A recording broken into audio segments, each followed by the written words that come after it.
चलिए sir start करते हैं क्वेश्चन नंबर 10। ठीक है सर। क्वेश्चन नंबर 10 में देखा जाए क्या है।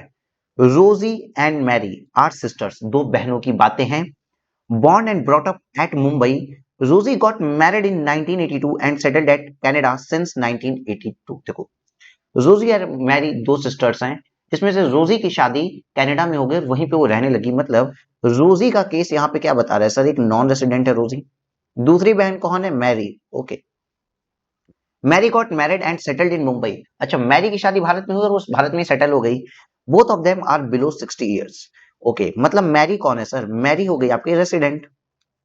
रेसिडेंट बट ऑर्डिनरी रेसिडेंट, एकदम ऑर्डिनरी रेसिडेंट है। ठीक है सर जी। दोनों ही सीनियर सिटीजन नहीं है, तो कहीं पे भी जो सीनियर सिटीजन के बेनिफिट होते हैं दोनों सिस्टर्स को नहीं देना है। The following details are given, the following details of their income for the previous year 31 March 2023। Income की कुछ डिटेल दी है, 9 पॉइंट्स दिए हैं। ओके सर, करना क्या है, कंप्यूट करना है sir. Total income and tax liability of Mrs Rosie and Mrs Mary, Miss Rosie और मिस मैरी का, मिसेस रोजी मिसेस मैरी का for the assessment year 30-24 and tax thereon, ignore the provision of 115 BAC. 115 BAC को छोड़ दो, हमको क्या निकालना है, रोजी है यहाँ पे, मैरी है यहाँ पे, दोनों की टोटल इनकम, दोनों की टैक्सेबल इनकम निकालनी है। एक बात समझो, टैक्सेबल इनकम इसकी भी निकालनी है, टैक्सेबल इनकम, टैक्सेबल इनकम इसकी भी निकालनी है, इसकी भी टैक्स लाइबिलिटी निकालनी है और इसकी भी टैक्स लाइबिलिटी निकालनी है। हमको इतना सॉल्व करना है सर। किस बहन का पहले किया जाए बताइए, किस बहन के लिए कैलकुलेशंस पहले की जाए, बोलो सर। मेरा नाम है मोहित, तो एम से स्टार्ट होता है, तो हम तो भैया मैरी को कैलकुलेशन पहले करेंगे। चलिए मैरी की कैलकुलेशन करते हैं सर। चलिए पढ़ते हैं सर। मैरी, ओ मैरी, हाँ sir ji, R but O R है, रेसिडेंट है, ऑर्डिनरी रेसिडेंट है मैरी। मैरी क्या करती है, पेंशन रिसीव करती है from the state government 60,000 rupees. Mary को स्टेट गवर्नमेंट से 60,000 रुपए की पेंशन मिली है सर। स्टेट गवर्नमेंट से पेंशन मिली है 60,000 रुपए की पेंशन, बोले तो सैलरी, तो ये सैलरी हेड में टैक्सेबल होगा। सैलरी हेड में टैक्सेबल होगा, और कहीं पे भी कंप्यूटेड नहीं लिखा है, तो 16(1)(a) का भी डिडक्शन दिया जाएगा। तो 60,000 माइनस 16(1)(a) का डिडक्शन देंगे तो सर 50,000 का डिडक्शन देंगे। बट इट मींस सर मेरी जो सैलरी आएगी सर वो आएगी 10,000 रुपीज। इतना दिमाग में क्लियर हो रहा है? हाँ सर क्लियर हो रहा है। दूसरा पॉइंट बोला गया है मैरी के लिए, ये वाला है, long term capital gain on the sale of land at Mumbai. Mumbai की लैंड पे लॉन्ग टर्म कैपिटल गेन क्या हो गया, 1,00,000 रुपए का। ये 112 वाला है, सेक्शन 112 का लॉन्ग टर्म कैपिटल गेन है। ठीक है, 112A भी नहीं है, 112 है। ओके सर, याद है, शेयर एंड सिक्योरिटीज वाला 112A नहीं है सर। ठीक है, short term capital gain on sale of shares of Indian listed companies in respect of which STT was paid. अगर शॉर्ट टर्म कैपिटल गेन होता है किसी भी शेयर्स पे जिसके ऊपर एसटीटी पे होती है, तो वो 111A में जाता है और 15% से टैक्सेबल होता है। तो ये जो 2,50,000 रुपए है ना सर, ये 111A के अंदर जाएंगे, 111A के अंदर जाएंगे और एट द रेट 15% टैक्सेबल हो जाएंगे। और ये वाला जो 112 में गया था वो कितने रेट से टैक्सेबल होता है सर, 20% रेट से टैक्सेबल होता है। यहां तक की बात क्लियर है बेटा? क्वेश्चन पढ़ रहे हैं, ज्यादा कुछ नहीं कर रहे हैं। ओके सर जी। LIC premium paid 10,000 rupees. अरे सर हमको पता है LIC का प्रीमियम जो होता है वो 80C के अंदर डिडक्शन दिया जाता है। क्या दिया जाता है? डिडक्शन दिया जाता है। ओके सर जी। प्रीमियम, चलो ये वाला medical premium, mediclaim policy premium paid by account पे check 25,000 rupees. Sir 80D, sir 80D के डिडक्शन की बात कर रहे हैं यहाँ पे। ठीक है, सिर्फ और सिर्फ मैरी के बारे में पढ़ो, रोजी वाला हम सारा सारा सारा सारा सारा एडजस्टमेंट छोड़ रहे हैं। Deposit in PPF account 20,000। Sir again sir ये 80C की डिडक्शन है। हाँ सर 80C की डिडक्शन है। चलिए सर आगे आए, आगे आते हैं सर। सर ये एक सैलरी हेड हो गया, कैपिटल गेन हेड हो गया, ये देखो सर सैलरी हेड हो गया सर, यहाँ वाला कैपिटल गेन हेड हो गया। अब सर क्या आ रहा है, rent received in respect of house property eight Mumbai, house property head, house property head. अब देखो यहाँ पे क्वेश्चन इतना ही बड़ा है, आगे कहीं कुछ नहीं है क्वेश्चन, देखो सॉल्यूशंस है बस। ठीक है, क्वेश्चन इतना ही बड़ा है। सर यहाँ पे जो रेंट आया है ना, उस रेंट को हम ग्रॉस एनुअल वैल्यू मान लेंगे, क्योंकि स्टैंडर्ड रेंट नहीं है, म्युनिसिपल वैल्यूएशन नहीं है, कुछ भी नहीं दिया है, एक्सपेक्टेड रेंट और कुछ भी नहीं, छोड़ दो। तो सर यही मेरी ग्रॉस एनुअल वैल्यू हो गई, म्युनिसिपल टैक्सेस है नहीं, तो यही मेरी नेट एनुअल वैल्यू हो गई। और स्टैंडर्ड डिडक्शन 30% का दे दिया जाए, तो सर लेस 30% का स्टैंडर्ड डिडक्शन करने के बाद मेरी जो वैल्यू आएगी, क्योंकि इंटरेस्ट ऑन हाउसिंग लोन भी नहीं दिया है, जो वैल्यू आएगी वो इनकम फ्रॉम हाउस प्रॉपर्टी आएगी। तो बताओ कितनी आ रही है, बताओ कितनी आ रही है सर? 30% डिडक्ट होने के बाद हाउस प्रॉपर्टी की इनकम कितनी आ रही है? 30,000 माइनस 30% करते हैं तो सर 21,000 हाउस प्रॉपर्टी की इनकम आती है। 21,000 हाउस प्रॉपर्टी की इनकम आती है। अब देखो देखो देखो भैया, हमने अभी तक क्या क्या हमको पता चल गया? सर हमको पता चला कि सैलरी की इनकम दी हुई है 60,000 रुपए, लेकिन क्वेश्चन खोले हम भी, दी हुई है 60,000 रुपए, लेकिन स्टैंडर्ड डिडक्शन 50,000 का मिल जाएगा, तो सैलरी की इनकम मेरी कितनी आ गई? मैडम की सैलरी की इनकम आ गई 10,000 रुपए। इसके बाद सर हमको क्या पता चला? हाउस प्रॉपर्टी की इनकम मैडम की कितनी आ गई? 30,000 माइनस सर 21,000 हाउस प्रॉपर्टी की इनकम आ गई है मैडम की। मैडम की हाउस प्रॉपर्टी की इनकम आ गई है 21,000। कैपिटल गेन की इनकम मैडम की कितनी है? सर कैपिटल गेन की इनकम 112 वाली है और 111A वाली है। 112 में इनको कितना रुपया मिला? Long term capital gain madam को 1,00,000 रुपए का हुआ है और short term capital gain madam को 2,50,000 रुपए का हुआ है। हम क्वेश्चन ही लिख रहे हैं भाई, कुछ भी नहीं लिखे। देख लो भैया, हम कुछ भी नहीं लिखे हैं भाई, दोनों हाथ ऊपर है मेरे, कुछ भी नहीं लिखे, केवल क्वेश्चन लिखे हैं। साथ ही साथ सर क्वेश्चन ने हमको एक बात और बताई है सर, साथ ही साथ सर, ये क्या हो गया? ऑडियो वीडियो सब सही है ना? हाँ सर, साथ ही साथ सर क्वेश्चन ने हमको एक बात और बताई है कि सर मैंने ना 80C की हमको कुछ डिडक्शन मिली है। सर क्वेश्चन ने हमको क्या बताया है कि सर हमको 80C की डिडक्शन मिली है, जो कि मेरी कितनी है? 80C के लिए हम 20,000 यहाँ और 10,000 यहाँ। 80C सर 30,000 की डिडक्शन हमको मिल सकती है और 80D के लिए इसने सर कितना? 25,000 रुपए की डिडक्शन मिल सकती है। इतनी बात क्लियर है कि नहीं क्लियर है? अभी केवल गिवन इन्फॉर्मेशन दी है। हाँ सर क्लियर है। तो टोटल इनकम कितनी होगी? सर हम यहाँ कैलकुलेट करेंगे, कैलकुलेट कर लो मेरे बच्चे, मेरे बच्चे तुम कैलकुलेट करोगे मेरे बच्चे कैलकुलेट करेंगे। देखो सर ग्रॉस टोटल इनकम कितनी होगी बताओ? ग्रॉस टोटल इनकम सर क्या आती है? सर ग्रॉस टोटल इनकम आती है जितने भी इनकम है, capital gain head plus house property head plus salary head. तो टोटल करो बेटा कितना होता है? 1,10,000 plus 21,000, 10,000 plus 21,000 plus 3,50,000, that is 3,81,000 rupees. That is इतना प्लस इतना, दैट इज 3,81,000 रुपीज हो रहा है। हाँ सर। सर इसके बाद हमने पढ़ा है सर, हमको इसमें डिडक्शंस देनी होती है अंडर चैप्टर 6A वाली।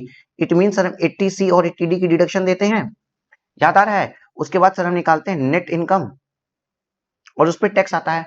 बट मेरे भाई यहाँ पे हम किसकी बात कर रहे हैं? मैरी की बात कर रहे हैं भाई। मैरी के केस में याद रखना, सुन लो थोड़ा इंपॉर्टेंट लाइन है बच्चे। सब लोग चाय वाय छोड़ो, इधर चाय छोड़ो। हाँ, और 1.2 की स्पीड पे देख रहे हो तो ठीक है, लेकिन ये जो 2 की स्पीड पे देख रहे हैं ना शुभम भैया, आप पहले अपनी स्पीड सही करिए, स्पीड सही करो सब लोग। बहुत ज्यादा यार क्या करोगे इतना तेज पढ़ के? चीजें एडॉप्ट करो, सीखो, रटो मत, सिखा रहे हैं सीखो।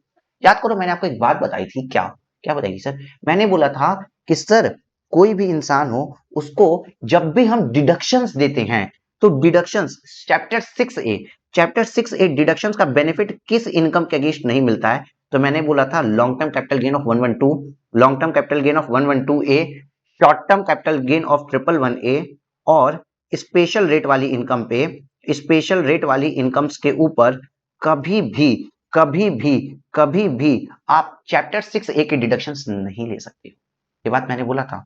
तो सर यहाँ पे भले इनका 80C और 80D मिल के हो रहा है टोटल 55,000 रुपए, बट सर इस 55,000 रुपए का बेनिफिट कुछ इनकम के अगेंस्ट नहीं ले पाएंगे। कौन सी वाली? सर ये जो 1,00,000 रुपए वाली इनकम है ना सर, तो ये जो 1,00,000 रुपए वाली इनकम है और जो 2.5 लाख रुपए वाली इनकम है, इन दोनों इनकम के अगेंस्ट 112 वाली और 111A वाली इनकम के अगेंस्ट आपको डिडक्शंस चैप्टर 6A का बेनिफिट नहीं मिलता है। तो कौन सी इनकम के अगेंस्ट चैप्टर 6A का बेनिफिट मिल सकता है? सर आपको सैलरी के अगेंस्ट मिल जाएगा और हाउस प्रॉपर्टी के अगेंस्ट मिल जाएगा। सैलरी के अगेंस्ट डिडक्शन का बेनिफिट मिल जाएगा और हाउस प्रॉपर्टी के अगेंस्ट डिडक्शन का बेनिफिट मिल जाएगा। Is it clear? हाँ सर क्लियर है। हाँ सर इतनी बात तो क्लियर है कि हमको सैलरी के अगेंस्ट डिडक्शंस का बेनिफिट मिल जाएगा, हमको हाउस प्रॉपर्टी के अगेंस्ट डिडक्शंस का बेनिफिट मिल जाएगा। इट मीन सर हमको, अगर चूंकि मेरा टोटल 55,000 एलिजिबल है, लेकिन ये रिस्ट्रिक्टेड टू हो जा रहा है, रिस्ट्रिक्टेड टू, हम 10,000 वाली इनकम के अगेंस्ट डिडक्शन ले सकते हैं, 21,000 की इनकम के अगेंस्ट डिडक्शन ले सकते हैं, तो सर रिस्ट्रिक्टेड टू 31,000 रुपीज हो जाता है कि हम ये डिडक्शंस भले ही 55,000 बनती है, लेकिन इन दोनों इनकम 1,00,000 और 2.5 लाख की इनकम के अगेंस्ट हम डिडक्शन नहीं ले सकते थे चैप्टर 6 की। इसलिए हम मैक्सिमम डिडक्शन कितनी ले सकते हैं सर? मैक्सिमम डिडक्शन हम यहाँ पे ले पाएंगे ओनली एंड ओनली 31,000 रुपीज। इतना क्लियर हो रहा है? हाँ सर क्लियर हो रहा है। तो सर जब मैक्सिमम डिडक्शन हम 31,000 ले पाएंगे तो मेरी नेट इनकम कितनी आती है? तो नेट इनकम आती है sir 3,81,000 minus 31,000 that is 3,50,000। Sir 3,50,000 की मेरी नेट इनकम आती है, यहां तक बात क्लियर है? क्यों? क्यों? क्योंकि 80C की डिडक्शन, चैप्टर 6 की डिडक्शन हमको 4 इनकम्स के अगेंस्ट नहीं मिलती है, 112, 111A, 112A और स्पेशल रेट वाली इनकम के अगेंस्ट। तो ये 1 लाख और 2.5 लाख के अगेंस्ट हमको कोई भी इनकम का बेनिफिट नहीं मिलेगा, हमको कोई भी डिडक्शन का बेनिफिट नहीं मिलेगा, हम डिडक्शन नहीं ले सकते इस इनकम के अगेंस्ट। Okay sir. अब सर एक बात और याद रखो सर, ये जो है ये रेसिडेंट है ना, ये मैडम क्या है मेरी रेसिडेंट है ना, तो सर इनको 2.5 लाख रुपए तक क्या मिलता है? Basic exemption limit, basic exemption limit का फायदा। अब हम जब टैक्स पेबल निकाल रहे हैं यहाँ पे टैक्स पेबल, ठीक है, तो 2.5 लाख रुपए तक तो सर बेसिक एग्जामिशन लिमिट का फायदा मिलता है, इतना क्लियर हो रहा है ना? तो सर इनकी इनकम है 3,50,000 रुपए और 2.5 लाख रुपए तक बेसिक एग्जामिशन लिमिट का फायदा मिलता है। आप सोचो आपको एक इनकम पे, यहाँ पे जो 1 लाख रुपए कमा रहे हैं ये 112 वाला लॉन्ग टर्म कैपिटल गेन जो कमा रहे हैं, इस पे इनको टैक्स देना पड़ रहा है 20% की रेट से, और जो 111A वाला कमा रहे हैं 2,50,000 रुपए, इस पे इनको टैक्स देना पड़ रहा है 15% की रेट से। कोई भी समझदार आदमी टैक्स कम देना चाहेगा या ज्यादा? कोई भी समझदार आदमी टैक्स कम देना चाहेगा या ज्यादा? आप मुझे बताइए। सर कम टैक्स देना पड़ जाएगा। तो 2.5 लाख रुपए मेरे पास बेसिक एग्जामिशन लिमिट है जो कि अनएग्जॉस्टेड है, तो सर हम इससे लॉन्ग टर्म कैपिटल गेन को सेट ऑफ करेंगे। तो सबसे पहले हम क्या करेंगे, बेसिक एग्जामिशन लिमिट को हम सेट ऑफ मारेंगे long term capital gain 1 lakh रुपए, long term capital gain 1 lakh रुपए 1.5। तो सर अनएग्जॉस्टेड, देखो कहते हैं अनएग्जॉस्टेड, अनएग्जॉस्टेड जो अभी आपका जो लिमिट अनएग्जॉस्टेड लिमिट कितनी बची, जो लिमिट अभी आपके एग्जॉस्ट नहीं हुई है 2.5 लाख रुपए में, 1 लाख रुपए लॉन्ग टर्म कैपिटल गेन के लिए हटाए, अभी भी सर 1.5 लाख रुपए तो बचा है बेसिक एग्जामिशन लिमिट, 1.5 लाख रुपए बचा है ना बेसिक एग्जामिशन लिमिट। हाँ सर, तो इसमें अब पहले हम 20% वाली इनकम को बेसिक एग्जामिशन लिमिट से टैक्स से बचा लिए, अब हम बची हुई 1,50,000 पे क्या करते हैं, बचा हुआ जो 1,50,000 है 111A की इनकम को हम लाते हैं 1,50,000 रुपए, और मेरा बेसिक एग्जामिशन लिमिट हो गया निल।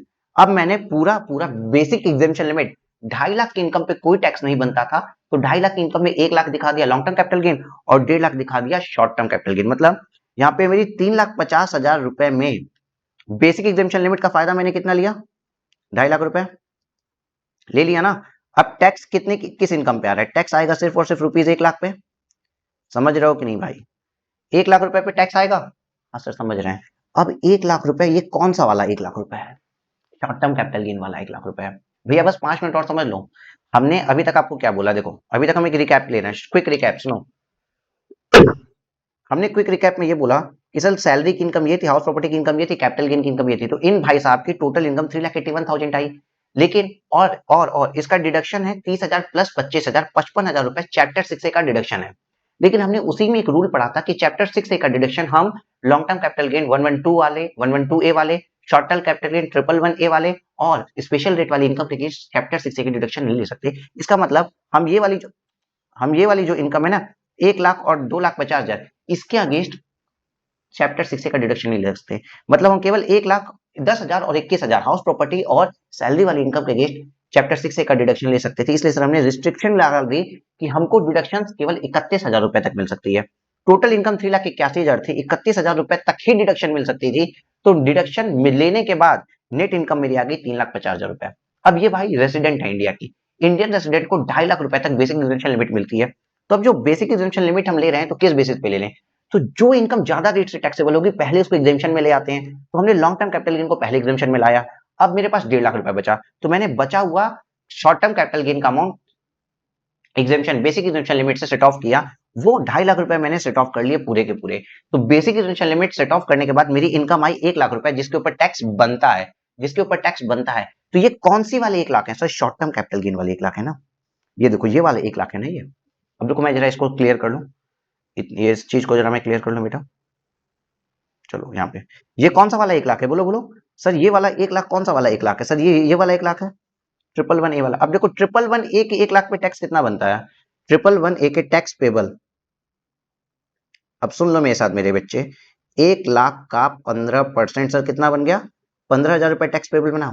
अब बहुत इंपॉर्टेंट बात सर, रिबेट अंडर सेक्शन 87 ए, रिबेट अंडर सेक्शन 87 ए भी तो मिलता है। कौन सा सर रिबेट? सर एक रिबेट होता है कि अगर एसएससी रेसिडेंट है, अगर एसएससी रेसिडेंट है और इसकी इनकम 5 लाख से ज्यादा नहीं है तो उसको 12,500 रुपए और tax payable which ever is lower का रिबेट मिलता है। तो यहाँ पे रिबेट मिल जाएगा 12,000 रुपए का, और सर 12,500 का रिबेट मिल जाएगा। तो सर टैक्स पेबल कितना आएगा? जल्दी बोलो बेटा मेरे। टैक्स पेबल सर कितना आ गया सर? 2,500 रुपए, प्लस हेल्थ एंड एजुकेशन से 4% जोड़ दो तो सर 2,500 प्लस 4% आप जोड़ते हैं तो 2,600 रुपए का सर टैक्स पेबल आ जाता है। 2,600 रुपए का सर टैक्स पेबल आ जाता है। Is it clear? Is it clear with you? Yes sir. Sir यही था आपका क्वेश्चन, सर यही था क्वेश्चन। ऑफ सर देखो अभी ये मैरी के केस में यही बात होगी। अब आइए आइए दिखाते हैं आपको। Computation of taxable income of Mrs Rosy and Mary for the assessment year 23-24। क्या हुआ है? सैलरी इनकम मैरी की जो रेसिडेंट है 10,000 रुपए, कैसे आई पता है आपको।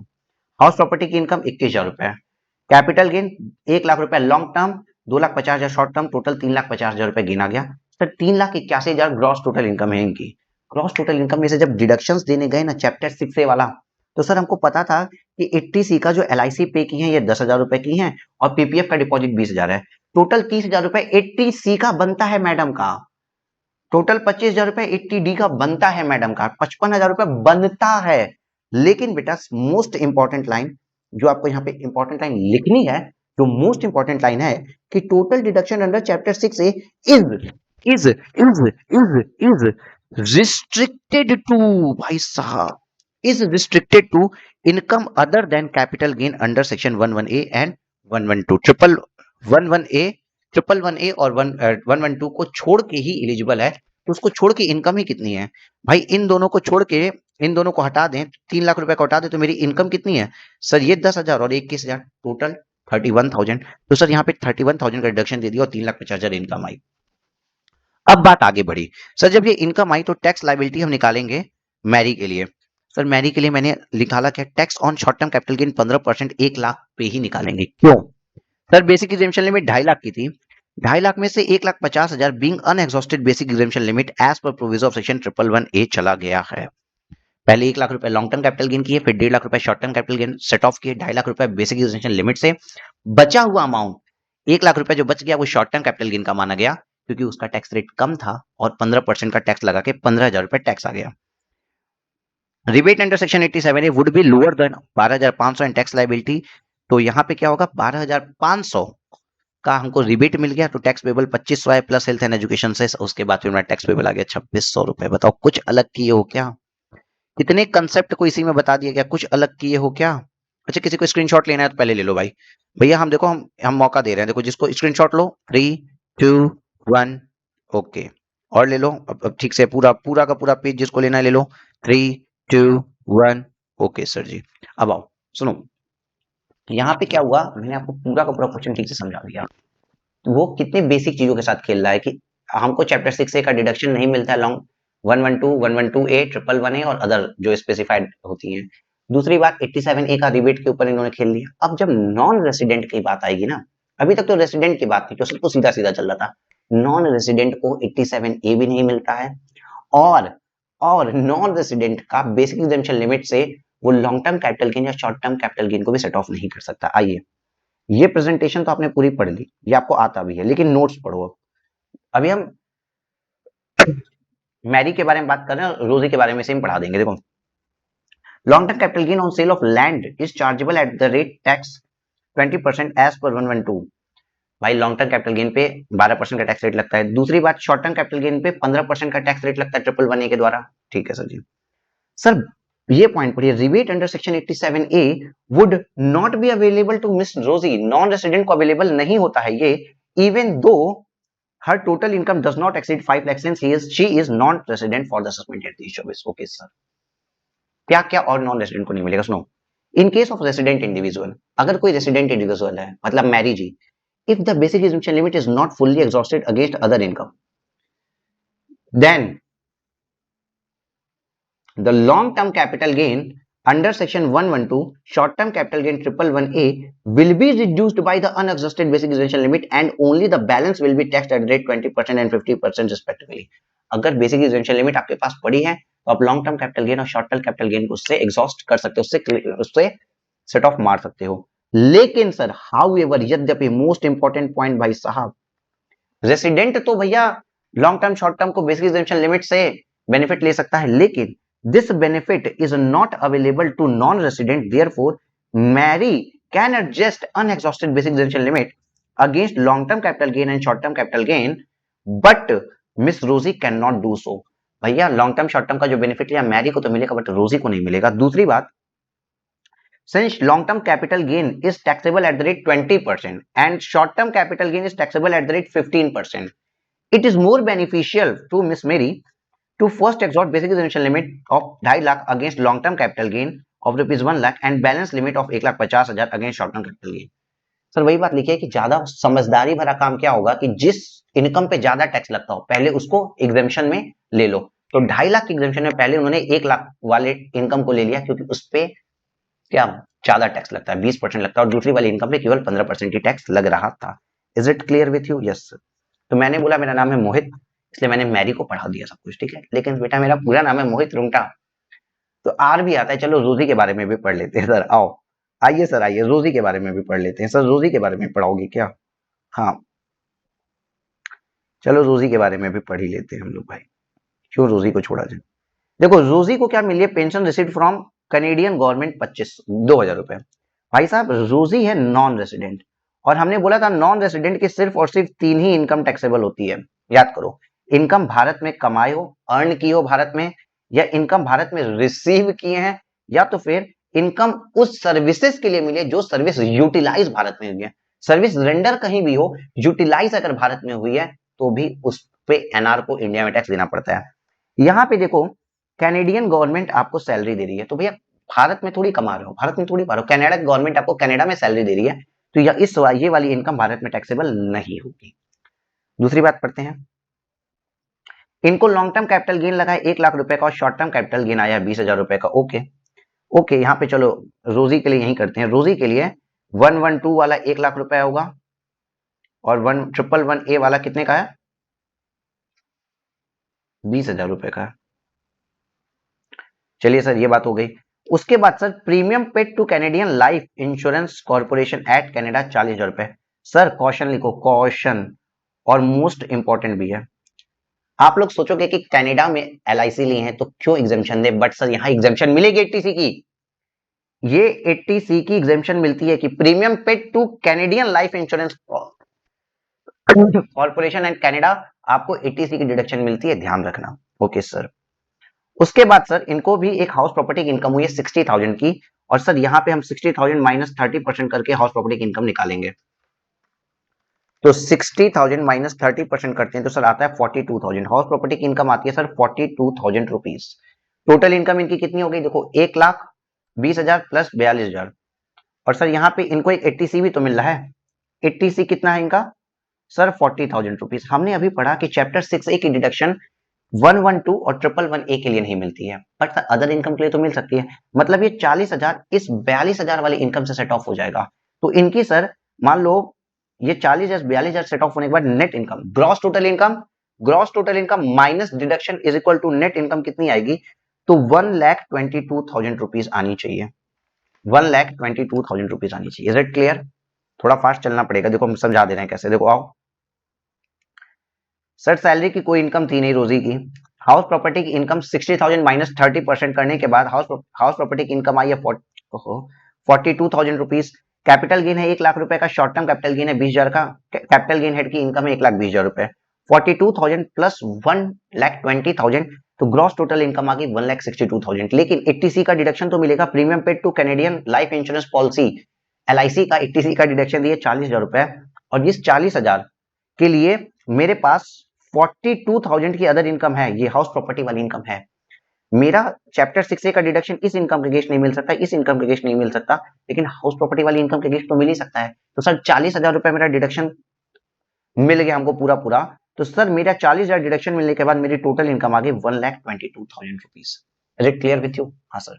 अब सर इनके केस में भी सोचिए, सर इनको भी तो बेसिक एग्जेम्पशन लिमिट मिलती है 2.5 लाख रुपए की। लेकिन बेसिक एग्जामिशन लिमिट में 1,22,000 में से इनका 2,000 रुपए एग्जॉस्ट हो गया। जो हाउस प्रॉपर्टी की इनकम है 2,000 रुपए वो एग्जॉस्ट हो गया। क्यों? 42,000 में से 40,000 चला गया एलआईसी से, 2,000 जो बचा वो पैसा चला गया, वो बेसिक एग्जामिशन लिमिट से एग्जॉस्ट हो गया। नॉन रेसिडेंट को कभी भी बेनिफिट नहीं मिलेगा किसका, कि बेसिक एग्जामिशन लिमिट से लॉन्ग टर्म कैपिटल गेन या शॉर्ट टर्म कैपिटल गेन को सेट ऑफ कर पाए। तो साहब इनको टैक्स देना पड़ेगा। कितना टैक्स देना पड़ेगा? देखो इनके लिए टैक्स आ जाएगा, कहाँ गया क्वेश्चन में, इनके लिए यहाँ पे सर टैक्स आ जाएगा इस 1 लाख वाली इनकम, कहाँ गया बेटा, सॉरी, हाँ इनके लिए सर ये क्या आ जाएगा, ये देखो, ओहो